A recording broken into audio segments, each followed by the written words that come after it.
Salut les amis, rebonjour, c'est JC là, après le live de ce matin là. Je vois sortir un petit peu plein d'infos là sur un petit peu l'ambiance qu'il y a dans le vestiaire après cette défaite, oui, qui est inexcusable par rapport au scénario du match, à 10 contre 11, tout ça. Mais j'avais envie de réagir parce que j'ai l'impression que finalement, je suis en train de supporter un club qui me fait penser au cirque Zavata en Fleck. En fait, j'ai l'impression qu'on supporte un cirque. Mais vous vous rendez compte un peu l'image qu'on donne de l'Olympique de Marseille. Là, je m'adresse un peu aux dirigeants, à Mehdi Benassia, à Pablo Longoria. On a perdu un match et tout sort dans la presse comme ça. Les altercations avec les joueurs, l'allocution du coach qui parle d'avoir des couilles, de ne pas avoir des couilles. Oh les gars, on est l'Olympique de Marseille. On est censé être un des 2-3 meilleurs clubs en France. C'est comme si on allait en Italie, que tu as la Juve, le Milan ou l'Inter qui, dès un match perdu, font des scènes clownesques. Mais les gars, restons sérieux quand même. Restons sérieux. Je veux dire, toute la presse en parle. Ça fait les titres de l'équipe, ça fait les titres de la Provence.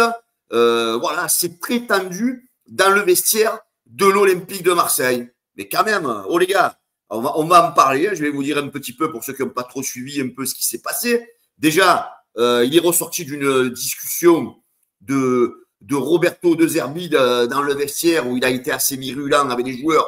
À la limite, je le comprends, hein, grosse défaite impardonnable, 11 contre 10, tout le match pendant 1 heure. Tu es incapable de marquer un but. C'est sûr, quand tu es coach, tu te dis, putain, t'as les nerfs.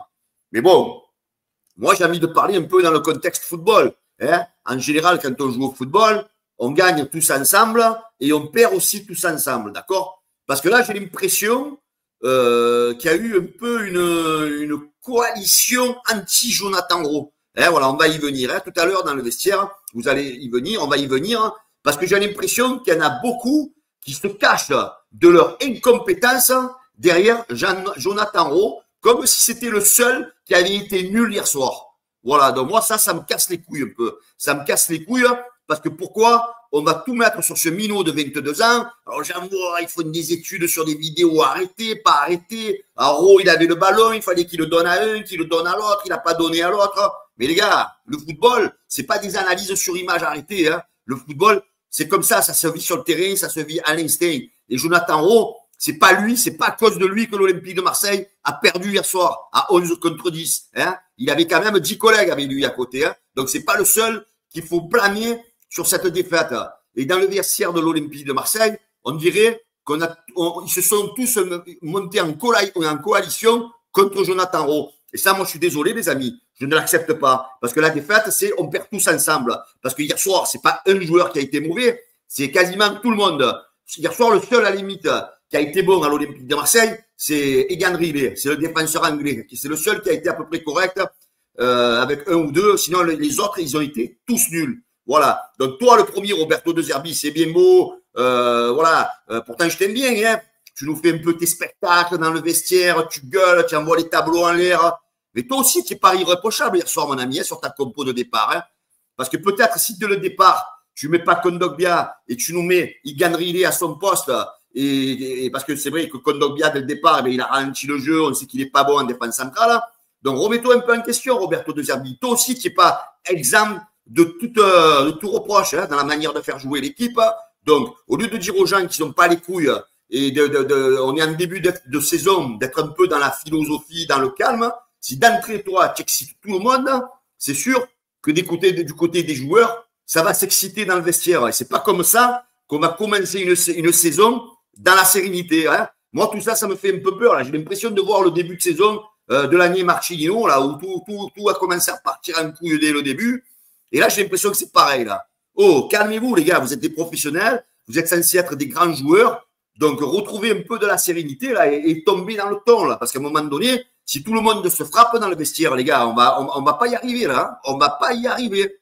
Voilà. Donc, ce qu'il a été dit, donc, selon les informations de RMC, l'après-match a été tendu, les leaders ont crié un coup de chaud, notamment Adrien Rabiot avec Jonathan Rowe. Donc, a priori, il y aurait eu quasiment une altercation entre Jonathan Rowe et Adrien Rabiot. Alors, j'ai envie de dire à Rabiot, tu es un très bon joueur, Rabiot, tu es un cadre, il n'y a aucun souci. Mais est-ce que tu penses que hier soir, toi aussi, tu es exempt de tout reproche dans la défaite de l'Olympique de Marseille? Non, non.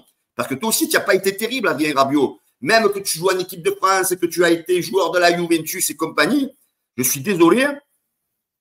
Bon, même que tu es victime d'un mauvais placement du coach, parce que c'est lui qui te met à ce poste-là, pour moi, je suis convaincu que tu ne dois pas jouer à ce poste-là, aussi en avant. Mais tu n'as pas été parfait, Adrien Rabiot. Donc, c'est bien beau d'aller faire chier un minot de 22 ans et de le responsabiliser sur la défaite. Donc, à un moment donné, il faut se calmer. Il faut pas non plus. Alors, est-ce que c'est un stratagème aussi, peut-être, pour que Gros, il se casse? Parce que comme on veut le faire dégager, parce qu'on veut prendre Ordonez, ça, je sais pas ce qu'on a un peu mis en place du côté de l'Olympique de Marseille, mais je trouve honteux de se prendre à ce mignon comme si c'était le seul responsable de la défaite de l'OM. Alors, on apprend aussi que, voilà, chaque leader a haussé le ton dans le vestiaire. Geronimo Rulli, Léo Balerdi, Pierre-Emile Hochberg. Oh, les gars, est-ce que vous avez été parfaits, vous? Rulli, oui, à la limite, t'as fait tes arrêts, bon, tu n'as rien à dire, mais toi aussi, t'en as fait des couilles la saison dernière, rappelle-toi, des fois, tu as pris des buts où tu étais fautif.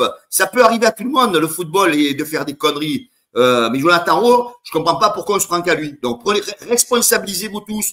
Léo, tu fais des couilles, hein, et toi, Pierre-Emile Hochberg, on a parlé de toi dans l'émission. En ce moment, tu n'es pas au top, tu ralentis trop le jeu. Je trouve pas que tu sois quelqu'un d'irréprochable, toi aussi. Donc, au lieu de vouloir tout jeter sur certains joueurs, de vouloir, c'est pas parce que vous êtes les cadres, c'est pas parce que vous êtes plus âgés qu'à un moment donné, il va falloir trop crier sur les jeunes. Hein. Vous aussi, il faut que vous soyez exemplaires sur le terrain, que vous ne fassiez pas d'erreur, que vous fassiez gagner les matchs à l'Olympique de Marseille. Donc, c'est pas en gueulant au bout d'une journée qu'on va obtenir la sérénité dans le vestiaire. Moi, je suis contre tout ça. Hein. Voilà, donc, qu'est-ce que ça veut dire, cette façon? Voilà, altercation avec Jonathan Rowe. Voilà, on se fait remarquer par la France entière. Comment vous voulez pas, les gars, que les autres supporters des autres clubs en France, ils te disent l'OM, vous êtes un club de rigolos. Mais on peut leur donner que raison, là. Mais vous vous rendez compte, au bout d'une journée, oui, même si on a perdu le match, on aurait dû le gagner à 11 contre 10, ce que vous voulez. Je veux dire, c'est impardonnable, c'est une faute professionnelle. Mais il faut pas tout donner la faute à un petit jeune. Hein. Oh, où ça s'est vu qu'on met tout sur Rowe.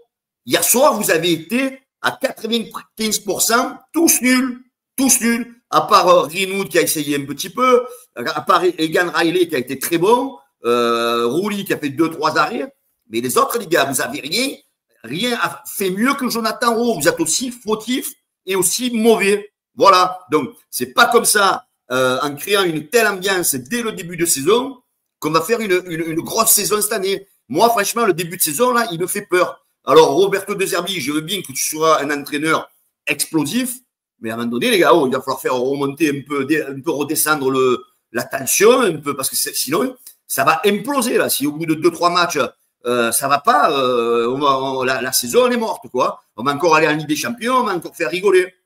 Voilà. Donc, oui, on a perdu le match, on a perdu le premier match, mais à un moment donné, c'est bon, stop. C'est le début de saison, tu as perdu un match, mais oh les gars, restez soudés, restez sereins. Hein, voilà. Ne commencez pas à vous enflammer sur les tours. Hein. Voilà, c'est ce que je voulais dire. Donc arrêtons de responsabiliser un seul mec. Quand on perd en équipe. Hein, il n'y en a pas qu'un qui perd. Voilà les amis, dites-moi ce que vous pensez dans cette vidéo, parce que franchement, ça m'inquiète un peu là, ce comportement, cette façon de s'enflammer là. Allez, la bise à tous les amis, ciao.